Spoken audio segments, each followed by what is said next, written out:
And now let's get back to paying attention. And here's your host, Tom Duggan. Yeah. Thank you very much, Jeff. Thank you, Mr. Dummy.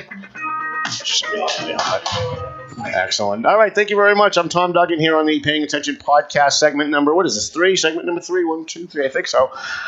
We are here with Paul Morano, my co-host. We're going to be bringing up Mike Demers in a couple minutes. This is usually the Tom Duggan rant section of the show. Now that Paul is here, he can tell me how I'm wrong about everything that I say. I thought that would be a good balance. Sounds like a good thing. First thing I wanted to talk about today is, I'm watching CNN, Paul, for the last couple of days. I watch CNN all day in my office. If I'm in the office, CNN's on. There's only 2 shows on Fox that I like to watch. The rest of the time I'm watching CNN. And all I've heard for the last 4 or 5 days is we shouldn't have a military parade to honor our military because Kim Jong-un does that. And I keep hearing these mindless liberals who are really zombies just repeating what they've been told to say by CNN and the Democrats, that Trump is trying to have a Russia-style military parade. He's trying to have only Kim Jong-un does this, as if no other countries on the planet have parades for their military. And then, as they're saying all this, Paul, as they're like the words are coming out of their mouth, they're showing behind them the Bastille Day in France, where Donald Trump got the idea to have this military parade. Right. He wasn't in North Korea. He wasn't in Russia. He was in France, which is what the liberals think of like the panacea of the world, right? That's the utopia. We should do everything France does. And that's true. And suddenly he's a Nazi because he wants to have our military marching through the streets. And the other excuse that we keep hearing as an excuse for why we shouldn't have a military parade, it's going to cost too much. The liberals, the people who want to give all of our tax money to illegal aliens who are citizens of other governments that came here against our will, give them whatever they want, free housing, free food, free education, free trips to the hospital, free health care, but a military parade, that might cost too much. Like, are you kidding me? I assume you are for this idea. Well, yeah. Anything that's going to honor our military, I'm usually for, because I love our military. I'm just curious. I mean, I got to be honest with you. When I heard about the idea, the first thing I thought of were communist countries doing this to show the world how tough they are. Right. So I thought of that too. Now, Then I said to myself, well, because that's what the media brainwashes us to believe, sure. Right? But then you actually have a critical thought in your head and you actually start thinking about it. So right? Then I thought of, well, what's the purpose of this? If we pull this off, is it worth the money? And I don't have answers to those yet. So why don't you give us your answer? What is the main purpose of having a parade with military things going down the road? Yeah, it's not that complicated. It's to honor our military. It's to honor them. It's to honor our military. How does that honor military if you just have like tanks and stuff go? Is it the people too? Yeah. Oh, and they're going to be waving and it's going to be the Marines, the Air Force, the Army, the Navy, probably the Coast Guard, maybe even the Boy Scouts. Who knows? The purpose is, well, what's the purpose of the St. Patrick's Day parade? Right? The purpose of the St. Patrick's Day parade is to honor Irish Americans in St. Patrick's Day. Right. Irish immigrants who came here, and have people stand on the side and eat hot dogs and wave and listen to the bands and enjoy honoring Irish Americans. That's what St. Patrick's Day is for. What is any parade for? Right? A parade is a celebration. Donald Trump wants to celebrate our military. And I think it's fitting after 8 years of Barack Obama shitting on our military, after 8 years of the Democrats shitting on our military, cutting their funding, telling them that they have to have rules of engagement in the field where basically they have to have lawyers every time they shoot a Muslim terrorist, and make sure they ask them, if they want a free lawyer or something.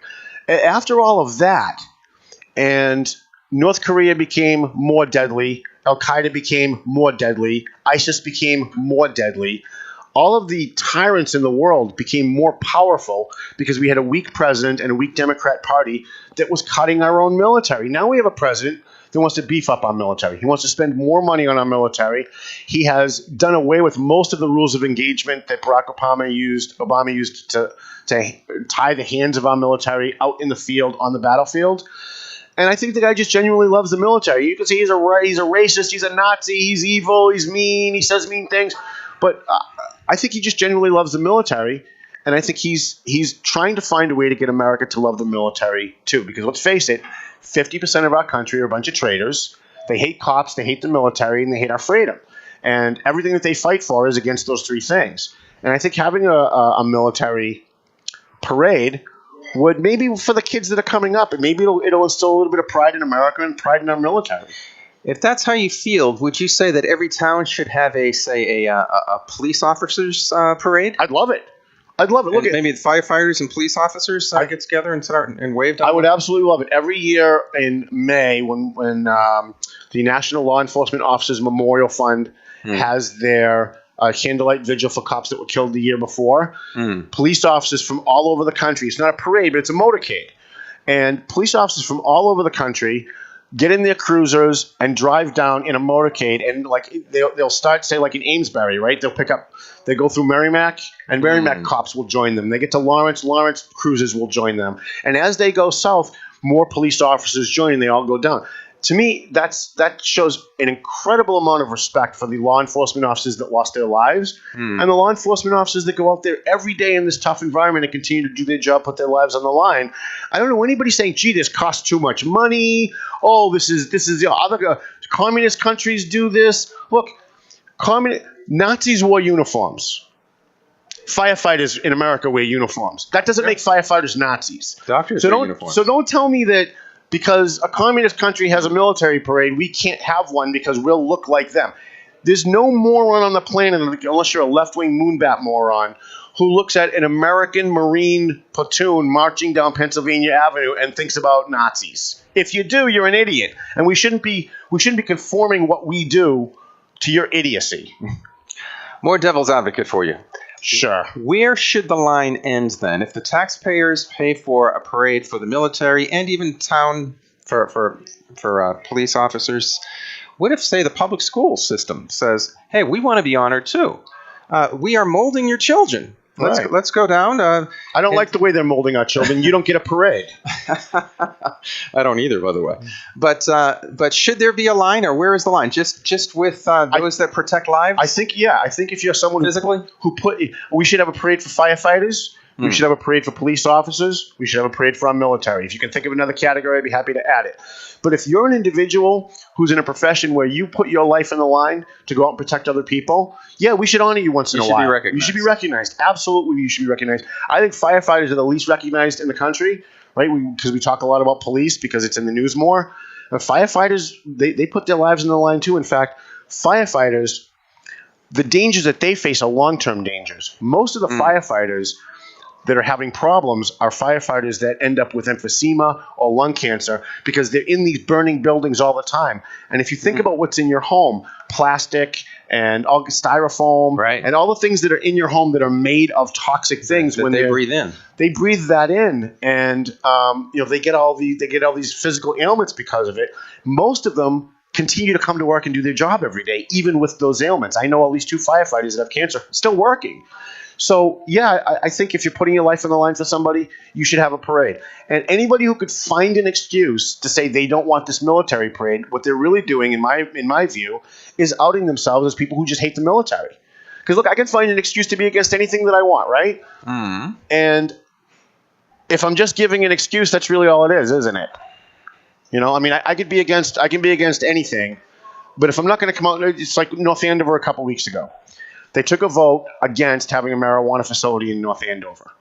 What we heard was not the truth about why people were against it. They were against it because they don't think marijuana should be legal. Not one person got up and said that. Not one person had the balls to get up and say, "Hey, you know what? I'm against this plant in North Andover because I think marijuana should be illegal, and I don't think we should have it here, and I don't think we should have it at all, so I'm voting no." What they said was, "Oh, well, marijuana is bad for children. It's going to drain the lake. There's going to be traffic concerns." And those were all lies. Those were all lies because they were embarrassed that their real position was irrational. What was this that North Andover wanted?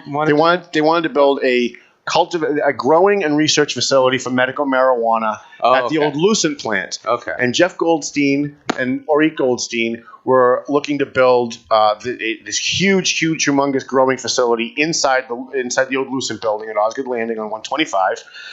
And it was going to be $5 million to the town, that most of which was going to go to our education system in North Andover. And look, if people want to be against it, that's fine. But just be honest about why you're being against it. And I'm equating that to this situation because people in this situation... Because you believe that people hate the military. Right. Which means that they hate conservatives? Yeah, and they hate Trump. They hate Trump. They hate the military. And so they're climbing over each other trying to find an excuse, find a rational way to not look like they hate the military and say that they really don't want this parade for other concerns. But when you drill down into the other concerns, it's bullshit. It just is. Just like it was bullshit when people get up at North Andover town meeting and said we shouldn't have this marijuana plant because it's going to drain Lake Echikuik. Well, that was just a lie. And the reason that they blatantly lied is because they didn't want to be honest about their irrational position, which was, I don't believe marijuana should be legal, so I'm not going to vote for this. And the people on this parade thing, they don't want to come out and say, yeah, we hate Trump more than we love America. We hate our military. We hate police officers. And so we don't want this parade. At least be honest. At least just be honest and say, I hate the military, I hate America, or at least I don't love America as much as I hate Donald Trump. And so I'm against this because it's going to make Donald Trump look good. You would respect honest liberals. Yes. I have friends who are honest liberals. Yes. I have tremendous respect for them. We disagree on everything, as long as they're being honest. And, I'm honest. I want a wall. I want a wall on the southern border. I want it to look like Escape from New York. I want a wall with a moat with piranhas. I want mines in the water. I want alligators. I want electric fences that go down into the ground so nobody can tunnel underneath it. I want a wall. And I don't care who it disenfranchises. I don't care whose feelings it makes hurt. We need security on our border. You can't forget those alligators. Right? Absolutely, right? But now, that seems insensitive to people, right? To some people. Some people, that's racism, it's this, it's insensitive, you're being mean. Okay, well, look, that's all subjective. My position doesn't change based on the names you call me. I'm just going to be honest. I want a wall. I want every single illegal alien in this country deported, unless I get a wall. Now, you give me a wall, I'm willing to negotiate. I'm willing to say, if you're in this country illegally and you're not causing problems, you've never been arrested, you haven't stolen someone's identity, you haven't caused any, and you want to stay, I'm okay with even, as much as it kills me, maybe even a path to citizenship, as long as we have a wall. Because America's like a boat. We got a big hole in the boat. We got water that's just pouring in. And if we just keep bailing and we don't try and fill the hole, we're just going to keep bailing and nothing. Eventually, the boat's going to sink. What you just mentioned, I think, is basically Donald Trump's position. It is. And I said it on our show 5 years before Donald Trump became president. In fact, I think he is willing to, as you know, allow 1.8 million people that are here now to stay as long as he gets his wall. Right. And the Democrats are against it. How funny is that? They're very much against it. Yeah, they don't want. But you know why? Well, because they all of their political capital is spent on saying Donald Trump's a racist and he hates Latinos. And if he's the one that lets a 1.8 million get citizenship, can't say that anymore. Might not be able to. Can't say they'll that. still say it, but it won't make it. Nobody will listen. Right now, everybody's listening. You have half the country thinks Donald Trump's a Nazi, and the other half of the Trump think Donald Trump is the greatest thing since sliced bread. It's somewhere in the middle, right? He's done some things that are good. He's done some things that are not so good. But he's not the evil, racist Nazi that the Democrats and the left paint him out to be. But they're very vested in that narrative because they have nothing else. They say that they're for Latinos, but they're against making 1.8 million of them citizens, right? They say they love blacks, but then they want illegal aliens to come take their jobs at half the money. So, I say it on the show every week. I'm going to continue to say it. There's nothing that the Democrat Party at the national level believes. I'm sorry. Everything that the National Democrat Party believes is in direct contradiction to everything else that the Democrat Party believes. It's kind of funny. You know what? I don't understand why. Well, I do understand it, but isn't it interesting how left-wing media focuses on one person the entire time? Yeah. Focuses their hate on one person. Right when media tends to focus more on the ideas, the policies, whether it be good for the country or not. You even see this on quote-unquote conservative and liberal people say on their Facebook pages. Right. If you consider yourself progressive, you're usually ridiculing and disparaging individuals. Right. And the scapegoat of the left today, of course, is Donald Trump. Before that, it was George Bush. Right. Before that, it was. Remember Bush? Bush was a Nazi. Bush was a Absolutely. racist. Reagan was a Nazi. Reagan. John McCain. It was Ronald Reagan. John McCain ran for president. He was a Nazi. Until he started having liberal positions again. Right. Again, and then he would. Isn't it great? Guys like guys like what's his name? Flake, Senator Flake, right? Conservative Republican. 6 months ago, he was a Nazi. Now he's speaking out against Trump. He's the most brilliant person on CNN. He is the best. They love this guy now. It's amazing. Lindsey Graham, when he ran for president, I followed him around for a week. I spent a week with Lindsey Graham. One of the nicest guys you're ever gonna want to meet. The media eviscerated this guy as this crazy, kooky, single man without a family. Yeah, They did all of these things to try and disparage his reputation. But now that he hates Trump, Lindsey Graham is Einstein. Lindsey Graham is the smartest person that ever walked the face of the earth. And if you, funny.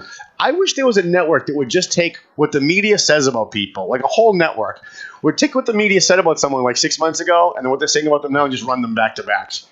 Like a whole network. It would be the best entertainment on TV. It's really amazing what ideology does to human reason, isn't it? Yep. It doesn't allow it to work properly. Well, because when people are more concerned with defending their side than they are with the truth, and that's what you end up getting. It's team politics. It's kind of like I'm not a sports guy, as we talked about earlier. I used to have a friend that used to go to Red Sox games, and every once in a while he'd ask me to go with him. And I'd go for the hot dogs and whatever. It's a nice day out. And I don't dislike baseball. I just, I'm not a sports guy. Yeah, you don't follow him. And I remember I was at a game, and I can't remember who the player was, but it was a Red Sox player, and he rounded second base, but he missed the base. Okay. And when he got to third base, the umpire called him out. Yeah. And everyone at Fenway Park saw him miss the base. But everyone at They were Fenway angry Park at the went, umpire. "Oh, come on! What do you mean he missed the base?" We all watched him miss the base. You see that in sports all the time. But this is how politics has become. Hillary Clinton could go out and she could do the worst, meanest thing in the world, and they're going to make excuses for her. The Democrats can say, no, we don't hate the military. We just think it costs too much. And people aren't even going to use their brain to think about it and see how hypocritical that is to the last thing that they said. So, when we have a political culture that acts toward politics and our politicians with hero worship, the way we look at sports figures with hero worship, that they can do no wrong. That's how we. Well, if they're on our team, That's how we end up where we are. Right? We make it. The Democrats make excuses. Anytime a Democrat comes out and does something bad or wrong, they make excuses for it, and it's okay. Right? No, the Nunes memo comes out and it says that Barack Obama's FBI was spying on the Trump campaign and giving information to the Hillary campaign. What do the Democrats say? Oh, come on, that's Nunes. He's partisan. Anything they can to distract, anything they can to say no. Well, all you have to do is, as you know, turn on Fox News between 8 and 10 versus MSNBC or CNN between 8 and 10 p.m., and you have both sides of two completely different realities are being communicated. Right. I would if I had a rich friend, I would love to start a cable news network that was, and we call it Just News. It would be the JN network. Just News. A reporter would come on and stand at the White House and say, Donald Trump today said, and then follow it up with, but the Democrats accused him of this, and not give their opinion. You wouldn't have any entertainment programs on it? No, it's a news channel. If you want entertainment, watch E. There's a whole other channel for that. There's a whole other channel for that. It's the E Hollywood channel. The E channel. Watch yes. that. However, this is news. We want news. I say good luck to you if you can do that, because you have 24/7 coverage right now of news to fill. I mean, right now we're trying to fill 2 hours, and we can do it. But imagine if we were on 24 hours. I could do it. Without any entertainment I could do it. in it whatsoever. Listen, here's how you do it. And if I get a rich friend out there, take notes. Here's how you do it. All right. You have anchors at a desk who talk about the national stories, but don't talk about it the way everyone else is talking about it. Go out and do your own research. Don't just repeat what CNN said. Don't just repeat what Fox said, because that's what they do now. They watch each other's channels, and they just say, everybody's saying the same thing. They're just saying it a little different. Don't do that. If there's a story on Fox, call one of the principal witnesses or people involved in the story. Get a separate quote, a different quote that everyone has, and do your own story. But then when that's over, that could maybe give you an hour or 2 hours of news. We have news stations all over America. Kansas, California, Oregon, Texas. There's no reason why you can't say, okay, and now to now to Houston, Texas, where there's a standoff with police. And just go live to Houston, Texas, where there's an actual standoff with police. Now, CNN will go to Houston, Texas with the standoff with police, but they'll talk about it all frickin' day. It will be 24/7. And politicized. Right, and they'll politicize it, and how is it Donald Trump's fault? I don't want that. Give me the 10 minutes of what's going on, and then we're going to go to Oregon, where there's some guy who chained himself to a tree because he doesn't want people to cut trees, whatever the story is. Then go to Chicago because some guy got shot and talk about that. And then go to Miami, Florida and talk about a riot that happened. There's no reason why, with all the things that go on in our country, the cable news should be talking about one story all day. The one story all day. The Nunes memo all day. Yesterday it was the parade all day. And I know why they do it, because they're fucking lazy. They're lazy journalists don't want to do their job. I also think they want to create a kind of a daytime drama. You know how daytime dramas always were king of the afternoons? Mm-hmm. They want to create that with these stories. Right. But so that people will continue to watch and get addicted to it. But there's another channel for that. It's 4, 5, and 7. No? They have soap operas. I think they'd rather have ratings than do news. Well, then don't call it news. Don't call it the cable news network. Call it the cable entertainment network, and then I'm fine. See, at least MSNBC says we hate Trump. We're not news. We're here to hurt Trump. We're here to hurt Republicans. I've never heard them say that, but they have. All right. I give them credit. Okay. They don't portray themselves as being objective news. Okay. CNN does. And if you're going to portray yourself as objective news, well, you damn well better be objective. Because when I watch that idiot Acosta standing there interviewing anybody in the Trump administration, and they start with, well, Donald Trump said this yesterday, and that's a lie. I'm sorry, that's not your job. Your job is to not declare something a lie. Your job is to tell us what he said, then interview somebody else that says he's a liar, and then let the audience decide for themselves if he's a liar or he's not a liar. But what they do now is they tell you what to think. Yes. They tell you what to think before they give you the news story. Then they skew the news story so that it will comport with what they told you to think. That's not news. Would you say that Hannity does the same thing on the other side? Yes, I hate Hannity. I hate Fox News. Well, I wouldn't say all of Fox News does that. There's 2 shows on Fox News that are good. Tucker Carlson is very good. The most brilliant man on television, and The Five, which has the second most brilliant man on television, fun. Greg Gutfeld. Yes. So you got 2 shows on Fox that are good.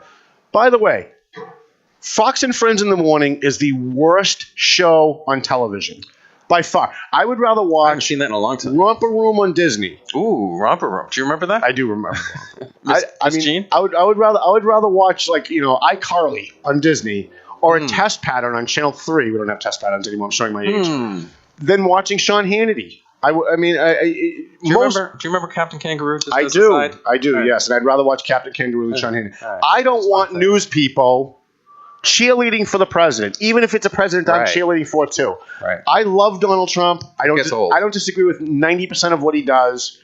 But when I tune into the Fox News network, I want news. I don't want Donald Trump's great, the seditious media, the anti-Trump media. I don't want any of that.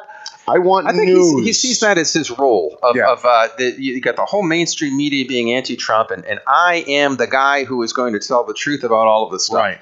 And it gets the best of him. He's got a career out of it. If you've seen one Sean Hannity show, you've seen every Sean Hannity show.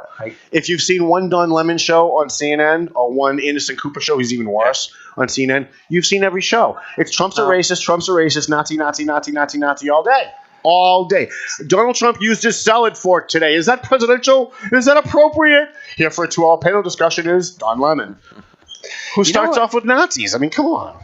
I actually, even though she is a little bit like Hannity, I like Laura Ingraham. She's not too much like that. She's somewhere in between Tucker and Hannity.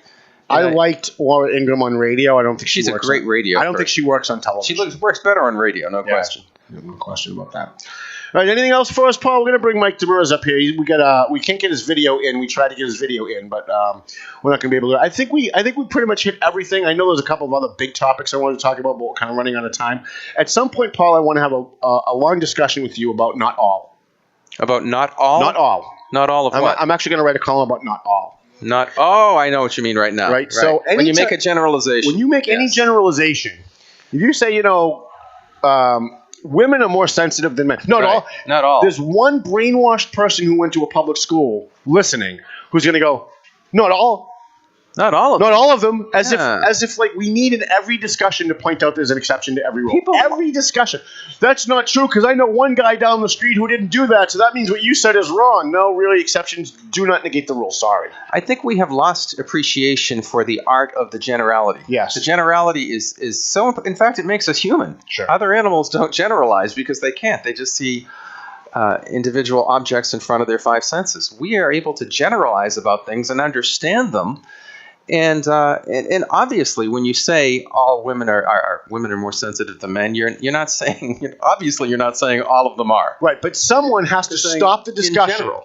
Right. See, liberals are trained to be brainwashers and brainwashed, and they want to stop the discussion because they don't like where you're going. And that's when you hear the not all. Not all is a weapon. Not all is used as a language weapon to stop the discussion and steer it in a different direction and say, well, not all women, because I know a guy who stays home and he's a Mr. Mom and he's great. So what you're saying must be wrong. And the discussion, because they don't want where you're going. They don't want you to end where you're going with that discussion. They don't want you to elucidate any differences between the sexes. Mm-hmm. They want an androgynous society. Right. So now I said earlier with Jeff Riley, I'm positive I'm going to get hate mail. Please don't send me hate mail about what I said to Jeff Riley. I'm not even going to read them when I said I'm anti-teacher.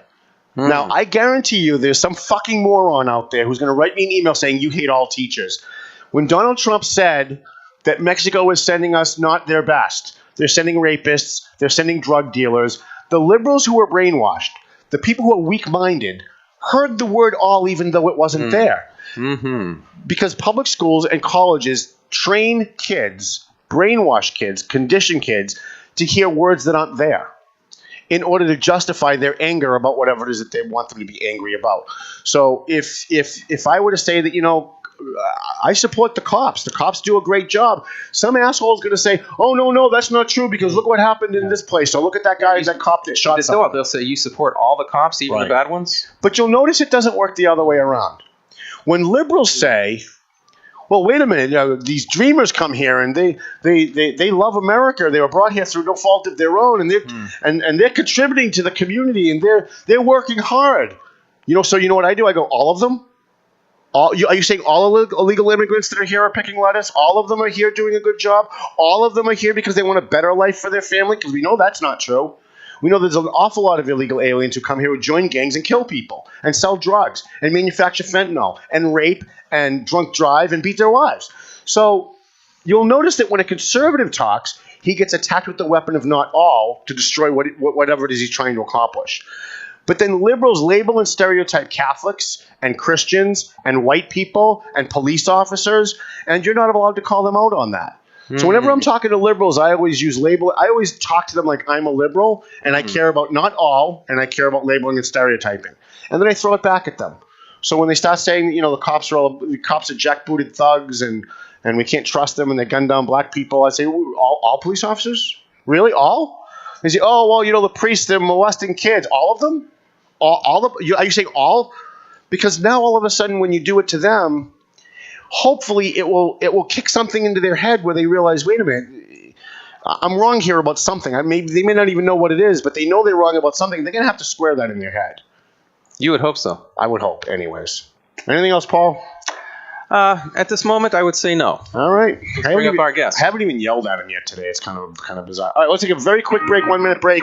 We'll come back with Mike Demers. We're going to talk about the Hafner situation. Acadia Insurance is suing this guy to make him take down posts on Facebook and Twitter. It's a First Amendment case. We're going to be following it very, very carefully. He's going to come up and he's going to give us the short version. I want to emphasize the short version. Because I've known Mike since high school and he can talk. You think I can talk? Yeah. Mike can talk. He can talk more than you? That's yes. impossible. Yes. Wow. Back after this, I'm paying attention. Wow.